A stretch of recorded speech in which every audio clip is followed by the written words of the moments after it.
Welcome, Binge Watchers, where we talk about the stories and characters we love and the shows they live in. My name is Ron, and let's talk about Season 2 of UnReal, Killing Spree. Season 2 of UnReal continues to follow the production of Everlasting, a Bachelor-type show where the worst of every person involved is put on display for the world to see. Season 1 already showed us how terrible these shows are behind the scenes and what they do to the people who make them. Season 2 does pretty much the same thing, but takes it to a new level. Now that we're already familiar with the terrifying powerhouse that is Rachel and Quinn, the show digs deeper into Rachel's past and her emotional issues.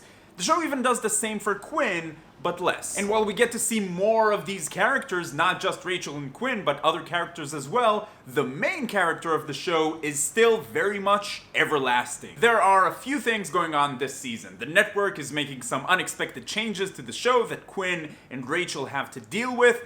Quinn also has to fight for her show, which is always brutal and fun to watch. They're also trying to maybe possibly send some sort of positive message with the first ever black suitor on the show, but of course that's extremely challenging when everyone is terrible and ratings are the only thing that matters. So the story in this season is not all that different from season 1. It's the things they do to fight for the show and to create these horrible situations for the contestants so they'll have enough dirt to make an episode out of. This time around, there's also the issue of race. The suitor is black and also some of the contestants are, and that of course brings out all the racism, and this show doesn't really hold back. Characters in this show say the type of things that people say when they think that nobody's listening. The show also tackles the very relevant issue of police violence against African Americans. The way that they tackled the issue is a bit forced story-wise. It's very obvious that they wanted to send that message, or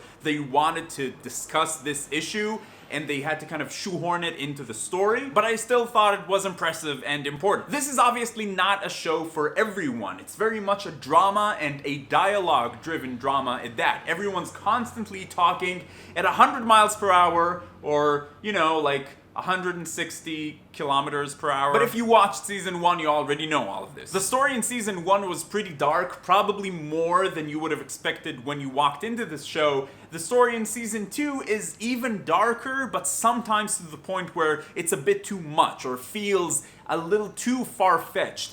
Nevertheless, it's still always entertaining. Something they do well is giving you that feeling that you need to know what happens next. A lot of this season is about dealing with the things they did in season 1. Both technically, they need to make some of this stuff go away, but also psychologically. Season 1 was a mindfuck, especially for Rachel. When I said that the story in season 2 is not all that different from season 1 and basically just takes the same things one step further, I meant that in a good way. This is not the type of show where you want something completely different in each season, because personally I felt that we weren't done with Rachel and Quinn yet, and I wanted to see how another season of Everlasting will look like in the wake of everything that happened in season 1. I watched both seasons of this show with my wife, and we thought it would be interesting and maybe even fun to watch a couple of episodes of The Bachelor, the actual reality show that UnReal is based on the production of.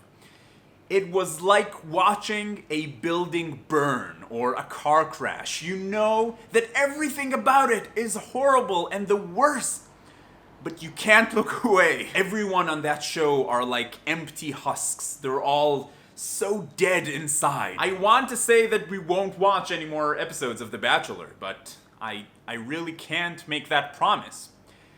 Bottom line, should you watch it? UnReal, not The Bachelor. You should not watch The Bachelor. This one is pretty simple. If you liked season 1, then definitely watch season 2. It's shameless, it doesn't hold anything back. The story does get a little bit too crazy from time to time, or maybe a character will do something and the motivation for that thing is a bit unclear. So maybe it doesn't make perfect sense for that character to do that thing, but that's really kind of nitpicking.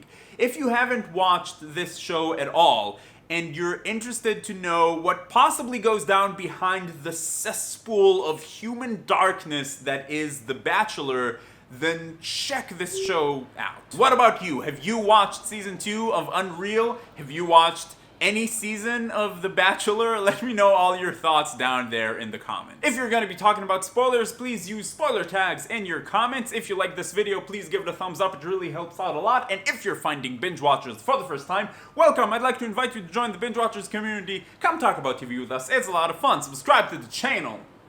But in any case, keep binging, and I will see you next time.